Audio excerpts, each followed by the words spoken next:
teman-teman dimanapun Anda berada. Wassalamualaikum warahmatullahi wabarakatuh. Salam sejahtera untuk kita semua. Teman-teman, kita lanjut lagi cerita novel romantis kita ya. Oke, gaspol. Bab 139-140. Montir cantik milik CEO. Mendung hitam menggantung di angkasa. Langit pun seakan turut nestapa mengiringi kepergian salah satu makhluk ciptaannya. "Dad, apa kau sudah bertemu Mom?" tanya Ale sambil menatap langit yang penuh dengan awan hitam. "Datanglah ke mimpiku malam ini, Dad. Aku merindukanmu." Lanjutnya lagi dengan air mata yang lolos begitu saja. Ale tengah menikmati proses datangnya hujan seorang diri di balkon kamarnya. Sementara sang suami setelah berganti baju tadi langsung keluar dari kamar, entah apa yang dia lakukan di luar sana. Sesekali kilatan halilintar pun terdengar memekakan telinga, namun sama sekali tak membuat Alexandra ketakutan.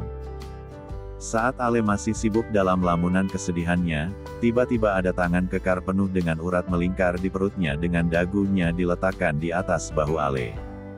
"Sayang, ayo kita makan. Birahmi memasak kesukaanmu, aku sudah membawanya ke sini." Gumam Leo semakin mengeratkan pelukan. Ternyata Leo pergi untuk mengambil makan malam mereka. Tentu Leo sengaja melakukan itu, sebab dirinya yakin Ale enggan untuk turun ke lantai bawah yang akan mengingatkannya pada mendiang Datsak. "Aku tidak lapar," sahut Ale seraya meletakkan tangan di atas tangan suaminya. "Baiklah. Kalau begitu temani aku saja. Aku lapar sekali," ujar Leo berpura-pura. Padahal ini hanya taktiknya saja, nanti jika lengah Leo akan menyuapi sang istri. Tanpa membantah, Ale pun menuruti permintaan suaminya. Inilah yang Ale rindukan saat prianya itu tak ada, sisi manja Leo yang menurutnya menggemaskan. Mereka kini duduk di sofa saling berhadapan. Dan benar saja, Ale tanpa sadar membuka mulutnya ketika Leo mengatakan, "Ah." Meski hanya masuk beberapa suap saja, namun itu sudah lumayan mengingat ucapan Birahmi bahwa istrinya belum makan sejak kemarin. Sepiring nasi dengan lauk pauk menggugah selera pun tandas dalam sekejap. Sebenarnya selama di negeri Sakura itu pun Leo tak bisa menelan makanan sama sekali. Hanya saja dia memaksakan diri untuk makan agar tak sampai sakit di negeri orang. Tidak lucu kan? Masalah belum teratasi tapi dia sudah tumbang. Dan inilah makanan ternikmat yang dimakannya selama beberapa hari terakhir, sebab makan sepiring berdua dengan sang istri. Leo membersihkan ujung B1 bir sang istri dengan tisu. "Sepertinya aku akan sering-sering melakukan ini," gumamnya dalam hati. Ya, setelah ini Leo ingin selalu makan sepiring berdua seperti ini, menambah kemesraan dan kedekatan secara emosional dengan sang istri. Malam nanti akan diadakan pengajian di rumah ini. Mom sudah menyiapkan segalanya. Mungkin sampai 40 hari 40 malam. Ucap Leo setelah kembali dari lantai 1 untuk menyimpan piring kotor. Sejujurnya, Leo mengetahui informasi ini dari Birahmi, sebab sejak kejadian di pemakaman tadi pagi Leo belum sempat menghubungi momnya lagi. "Aku rasa tidak perlu. Berikan saja santunan pada anak yatim di panti-panti yang berbeda selama 1 tahun atas nama Dedi. Itu jauh lebih bermanfaat." Bukan tanpa alasan Ale menolak, sebab daripada nanti, yang datang hanya rekan bisnis dan karyawan yang tentu tidak membutuhkan sumbangan, lebih baik memberi pada orang-orang yang benar-benar membutuhkan dari sisi ekonomi. Leo manggut-manggut, sepertinya dia pun setuju. "Baiklah. Kalau begitu aku akan menghubungi Momi." Leo beranjak dari duduknya untuk mengambil ponsel yang tengah diisi daya di atas nakas samping tempat tidur. Leo mencari kontak Mom Inara sebelum akhirnya menekan tombol calling. Seperti tadi, Leo langsung menekan tombol pengeras suara. "Ada apa?" ketus Mom Inara saat panggilan itu terhubung. "Astaga, Mom. Ketus banget," jawab teleponnya. Protes Leo saat mendengar nada tak ramah dari mominya. "Cek, sudahlah. Mom tidak punya waktu meladeni anak seperti kamu. Pokoknya kalau kamu belum bisa meluluhkan hati menantu Mom, maka siap-siap kamu Mom coret dari daftar ahli waris. Ale yang mendengar tak bisa menahan tawanya.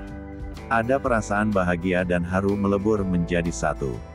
Dulu Mom Inara lah orang yang paling menentang hubungannya dengan Leo. Tapi kini, wanita itu jugalah yang paling menginginkan hubungan mereka bisa kembali lagi. Astaga, jahat banget kalau ngomong. Biarin, biar tahu rasa kamu itu. Mom sudah tahu semuanya meskipun bukan Alexandra sendiri yang cerita. Kamu itu bodoh, bodoh sekali. Bisa-bisanya pergi ninggalin istri sampai 5 hari begini. Dedimu saja tidak pernah melakukan itu pada Momi. Lalu kamu mencontoh siapa? Hah? Pokoknya dalam kurun waktu 24 jam sejak hari ini, jika kamu belum bisa juga mengambil hati menantuku, maka tiada maaf bagimu. Mom akan mencabut paksa nama Barus dari namamu.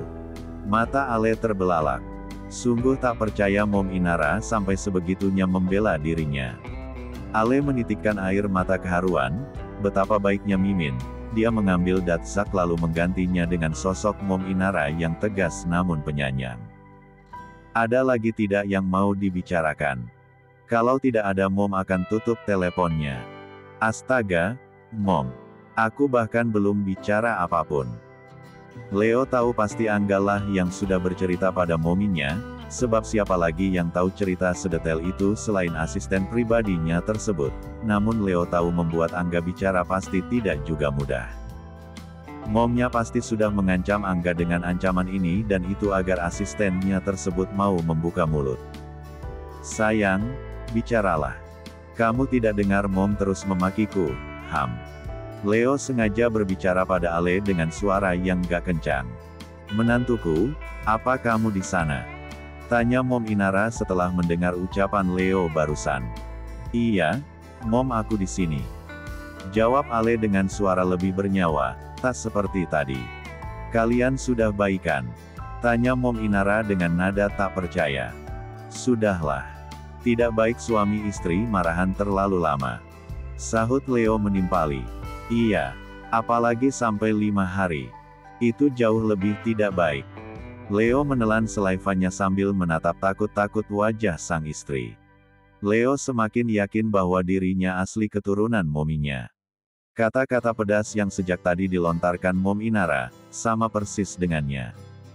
Leo bahkan bisa lebih pedas dari itu. Sayang, kamu tidak terpaksakan memaafkan, Leo. Jika terpaksa katakan saja, Momi siap memberikan pelajaran tambahan pada suamimu itu. Seperti inilah ketakutan Leo saat berbuat kesalahan dan Momnya sampai tahu. Mominya itu akan memberikan kultum 1 hari penuh tanpa henti. Leo menggeleng-gelengkan kepala. Mom, sebenarnya anak Mom itu istriku atau aku sih? Kok aku merasa seperti anak tiri, ya? Bab 140. Sama halnya seperti matahari, sang surya selalu menjadi pengingat bahwa kita juga bisa bangkit kembali dari kegelapan. Seperti pagi ini, cahaya mentari yang terbit di ufuk timur bersinar melewati celah gorden kamar Alexandra, membuat si empunya mulai menggeliat dalam pembaringannya diiringi lenguhan panjang. Yuj! Kedua matanya mulai mengerjap seakan mencoba beradaptasi pada bias cahaya yang mengganggu penglihatannya. Morning. Derap langkah kaki dan suara ucapan selamat pagi terdengar di telinganya. Jam berapa ini? Tanya Ale sambil perlahan bangun kemudian duduk sambil bersandar di kepala kasurnya. Jam 8. Jawab Leo seraya meletakkan nampan berisi susu hangat dan kopi herbal miliknya. Di bawah ada Eyang. Lanjut Leo setelah menjatuhkan bokongnya di sisi ranjang. Tangannya terulur mengusap kepala sang istri. Hah? Ale nampak terkejut. Kapan datang? Tanyanya lagi yang hendak turun dari pembaringannya. Sekitar jam 6 pagi tadi, dari bandara langsung ke sini. Jawab Leo. Eyang Putri memang beberapa hari kemarin sudah kembali ke kota asalnya, dan saat mendapat kabar meninggalnya ayah dari cucu menantunya tersebut, Eyang langsung memesan tiket keberangkatan untuk kembali ke ibu kota. Dan disinilah Eyang berada, sejak jam 6 pagi sudah tiba di kediaman keluarga Lincoln. Bersama Mom Inara dan Dad Peter bersabar menunggu Alexandra bangun. Mereka tak mau membangunkan sebab ketiganya tahu bahwa Ale tak pernah benar-benar tidur lelap sejak konfliknya dengan Leo kemarin. Saat Ale akan berlari ke kamar mandi, secepat kilat tangannya ditarik oleh sang suami hingga dirinya jatuh terduduk di atas kedua paha suaminya. "Mau kemana sih, buru-buru begitu, Hem?" tanya Leo dengan kerlingan menggoda. Aku mau mandi. Kasian kan Eyang menungguku dari tadi," jawab Ale dengan membuang pandangan ke sisi lain. "Aku sudah buatkan susu. Minum dulu." Leo mengambil secangkir susu yang dibawanya tadi lalu menyodorkan pada sang istri. Pelan-pelan, masih sedikit panas.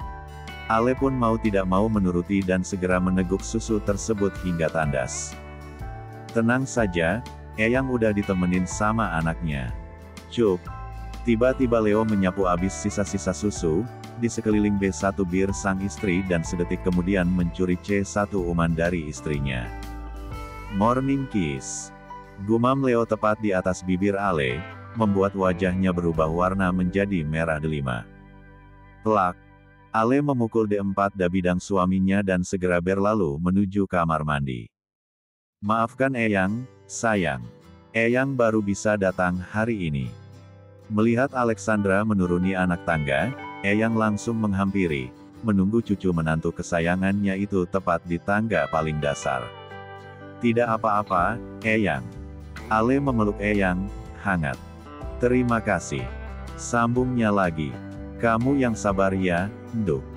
Kematian itu rahasia sang pencipta," ucap Eyang lagi sambil mengusap-usap pelan punggung belakang Alexandra. Ale tak menjawab, namun air matanya kembali luruh. Bahkan semalam saja Ale tertidur dalam pelukan Mom Inara. Saat kedua wanita itu tengah bertukar cerita suka dan duka, tiba-tiba Alexandra memejamkan mata saking lelahnya.